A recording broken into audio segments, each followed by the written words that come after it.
सरगोदा की अदालत ने, इंसदाद दहशतगर्दी की अदालत ने मुकदमे का 9 मई मुकदमे का फैसला सुनाया है, इस पे क्या कहेंगे? जी, ये सबको लटकता हुआ नज़र आ रहा था कि ये इसके फैसला अनकरीब आने वाला है। उसके अंदर अहम बात तो ये है कि ये बिल्कुल उस वक्त आया है कि जब तहरीक का ऐलान PTI कर चुकी हुई है और पंजाब के ऊपर नज़र थी कि वहाँ क्या किया जाता है। और एक सिचुएशन ये है, ये भी पाकिस्तान की तारीख में कब हुआ है कि ये पंजाब के अंदर लीडर ऑफ द अपोजिशन है अहमद खान बचर साहब, और एट द सेम टाइम उसी वक्त में उमर अयूब जो कि नेशनल असम्बली में लीडर ऑफ द अपोजिशन है, उनको भी इश्तिहारी करार दिया गया है। और अभी भी जो तलवार एक अली मीन गंडापुर के ऊपर भी लटक रही है कि अभी भी उनकी गिरफ्तारी वारंट जो है उनके भी अभी बरकरार हैं। तो उसके मुझे बहुत, मैं बड़ी पुराना रिपोर्टिंग कर रहा हूँ सहाफ़त में, मुझे मौका मिला है ज़ियाउल हक के कैंगरू कोर्ट्स देखने का। तो अब जो कुछ हो रहा है, और सिर्फ ये नहीं है कि वहाँ जिस तरीके से रुदाद हो रही है, ये मज़का खेज़ है, एक मजाक बन के रह गया है अदालतों का। मैं जो रिपोर्टिंग हुई है इस केस में, जिसके अंदर ऑफ कोर्स जो है ये 70 के करीब मुल्ज़मान थे और बच्चर साहब भी हैं, उसके बाद वस्ती पंजाब के अहमद चट्टा साहब भी हैं, सेक्रेटरी जनरल PTI के बिलाल एजाज भी हैं। मगर जो रुदाद रिपोर्टिंग हुई है कि जिस तरीके से ये केस, मैं थोड़ी सी उसकी तफसील बनाना चाहता हूँ कि ये किस तरह मज़का केस ऐसे है कि ये फॉर एग्ज़ाम्पल 115 FIR जो है ना में नामजद जो लोग हैं ना, ये ऑनलाइन FIR है, और 200 से 300 नामालूम अफराद के ख़िलाफ़ इल्ज़ाम लगाया गया है जिन्होंने थाने पर फायरिंग की, हमला किया। और थाने का मज़े की बात है कि इसका कोई ना एप्लीकेशन है ना ये रिटन FIR है, ये ऑनलाइन के ऊपर ही ये सारा हुआ।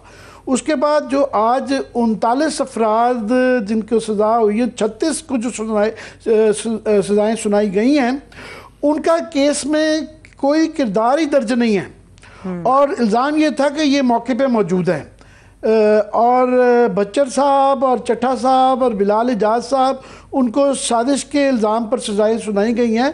और दरमियान में एक स्टेज आई थी कि जब उनकी जरा कर रहे थे वकील साहब, उनके इनको छोड़ें, बाकियों की बात करें। तासुर ये जज साहब ने दिया कि इनकी जरा की ज़रूरत नहीं है क्योंकि इनके ऊपर कोई इल्ज़ाम ही नहीं है, और उसके बाद फिर सज़ाएँ सुना दी। और उसके बाद जो यही जो 39 FIRs हैं, इनको पहले जो है जो यहाँ पे सरगोदा के अंदर ही, याद होगा वहाँ बड़ा केस हुआ था कि एजेंसीज़ के लोग आ गए थे और वो सारा एक मामला हुआ था। तो जज मोहम्मद अब्बास ने इसी केस में पहले झूठा और गवाहों को गैर मोतबर करार दिया था, उसके बाद उनको तब्दील कर दिया गया और फिर नईम शेख साहब, अब नए जज साहब आ गए। और उसके बाद वही FIR जिसके अंदर इनको किया गया है, वही FIR मोरलेस 49 जगहों पे वही मंदरजात है और भी बाकी जगह पे। और एक जो मेन मुलजिम के अंदर जो मरकजी था, वो एक तारिक ठेकेदार था। उसकी बताया जाता था कि उसकी गाड़ी इस्तेमाल हुई, पेट्रोल और गन्स उसकी गाड़ी में आई और उसने कहा आग लगा दो, और फिर उसने आग लगाई और चला गया। उसकी बाद में तारिक साहब ने जो है ना PTI छोड़ दी और उसे मुकम्मल बेगुनाह कर दिया गया, जो मेन मुलजिम था। और इस तरह ही जो है एक और साहब हमजा जो मुलजिम थे, वो भी वफादारी उन्होंने भी तब्दील की, वो भी निकल गए बीच में से। अब पुलिस के जो 3 गवाह थे, उनके आपस में किसी का बयान नहीं मिलता। एक कहता है कि जो है ना गेट और सीमेंट का पिलर तोड़कर अंदर आए थे मुलजमान, दूसरा कहता है कि गेट खुला हुआ था सीधा अंदर आ गए थे, तीसरा कहता है कि साइड गेट से आए थे। और तीनों कहते हैं कि हमने ये सारा वक़ुआ 200 मीटर दूर से देखा और उस वक्त बिजली चली गई इसलिए ज़्यादा नहीं नज़र आ सका। मगर इस अंधेरे के बावजूद उन्होंने तीनों ने 115 अफराद की शनाख्त भी कर ली, और ये उस इलाके के नहीं थे, ये 100 किलोमीटर दूर के इलाकों के कुछ अर्सा पहले लगाए गए थे, जो आप जानते भी नहीं है, उस इलाके के भी नहीं है। लोगों को अंधेरे के अंदर आपने 200 मीटर के फासले भी नहीं है, फिर भी 115 की शनाख्त भी कर ली। और फिर जो बताया गया जी थाने को जलाया गया और नुकसानात उसका हुआ, बहुत ज़्यादा नुकसान हुआ। वो बाद में पता चला जी वहाँ सिर्फ एक कमरे के अंदर, थाने के अंदर थोड़ी सी जलने का मंजर था और स्याही वगैरह लगी भी थी। और FIR की आज भी कोई कानूनी बुनियाद पेश नहीं की गई। और वही दो पुलिस के मुलजिम एहलकार हैं जो कि हसाम अफजल और मोहम्मद खालिद जो गवाह बनाए गए हैं, जिनकी गवाही लाहौर की अदालत में पहले ही झूठी, मनगढ़ंत और गैर कानूनी करार दी गई है। अच्छा, अब ये इसकी बुनियाद के ऊपर आप जिस तरह इतने लोगों को 10-10 साल की कैद की सजा दें और पंजाब के अंदर लीडर ऑफ द अपोजिशन, तो फिर मैं समझता हूँ कि ये एक पता नहीं, समझ नहीं आती कि इस पे रोया जाए या हंसा जाए, मगर हंसना वाला ज़्यादा है। मेरी हंसी और रोना जो है ये पाकिस्तान के अदालती निज़ाम के ऊपर और ये किधर जा रही है उस चीज़ के ऊपर आ रहा है। मेरा मुकदमे चल रहे हैं, ये अभी क्लैरिटी आना बाकी है कि इसके ऊपर बरी होंगे या नहीं होंगे। यास्मीन राशिद साहिबा हैं और भी रहनुमाएं जिनको 10-10 साल कैद की भी सज़ा सुनाई है। तो आमिर साहब, इस ब्रेकिंग के ऊपर चूंकि अभी फैसले आ रहे हैं 9 मई मुकदमात के हवाले से, जी मैं भी इसके ऊपर ज़रा मोहतात होकर गुफ्तगू करूँगा, क्योंकि मैं भी आपके साथ टिकर्स पढ़ रहा हूँ इस वक्त लाइव, ये डेवलपिंग स्टोरी है कि इसकी तफसील आ रही है। शाहमूद कुरैशी साहब का जो 5 मुल्ज़मान समेत उनको जो बरी किया है, ये अभी नहीं पता, पहले भी 1-2 जगह दफ़ा उनको बरीयत उनकी आई थी, मगर किसी और केस के अंदर जो उनको धर लिया गया। सो ये बरी का मतलब ये नहीं मुझे पता इस वक्त के ये क्या वो घर चले जाएंगे या मल्टीपल इस वक्त और भी केसेस हैं या बना लिए जाएंगे, और अगर नहीं बनाया जाता, बरी किया जाता है, तो फिर वो घर चले जाते हैं अगर, तो फिर ये बहुत बड़ा सवाल 2-4 खड़े हो जाएंगे। एक तो ये कि आप देखें कि उस दिन उनकी बरियत हुई है, जबकि बाकी अभी हमने पूरा तबर्रा पढ़ा है कि किस तरह के मज़गा खेज के तरीके से सरगोदा की अदालत ने फैसले दिए हैं। तो ये एक किस्म की क्या एक्सरसाइज है।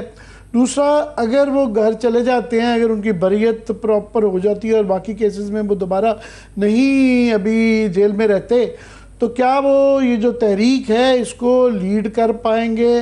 तो अगर वो कर पाएंगे तो कितनी आज़ादी से कर पाएंगे? अगर नहीं कर पाएंगे तो तब भी ये एक सवाल आएगा कि जी क्यों, क्योंकि इमरान खान के बाद इस वक्त पार्टी के अंदर सबसे ज़्यादा, बाकी लोग तो इधर दाएं बाएं हो गए हुए हैं, तो शाह महमूद कुरैशी जो हैं वो नायब उनके वही हैं। तो ये एक बड़ा भी मैं इंतज़ार करूँगा कि इसकी तफसीलात देख के कि ये क्या है। बाकी ये टिकर चल रहा है यास्मीन राशिद का और बाकी लोगों का कि इनकी अभी सज़ा पता नहीं, ये इस पर भी मैं मोहतात होना चाहूँगा। सो ये अभी साइमल्टेनियसली मैं समझता हूँ कि ये बड़ा कुछ हो रहा है अदालतों का। तो अभी तक मिक्स्ड मैसेज है। अगर ये बरियत हो जाती है तो एक तरफ से तो बच्चर साहब और बाकी लोगों को ना सिर्फ के गिरफ्तार, उनको उनकी 10-10 साल की सज़ाएँ हो गई हैं, और पंजाब की सारी लीडरशिप जो है, वहाँ की जो केपी की पूरी पीटीआई की लीडरशिप जो है जो इस वक्त मौजूदा है, उसको अली गड्ढापुर ने ही न्यूट्रलाइज कर दिया है।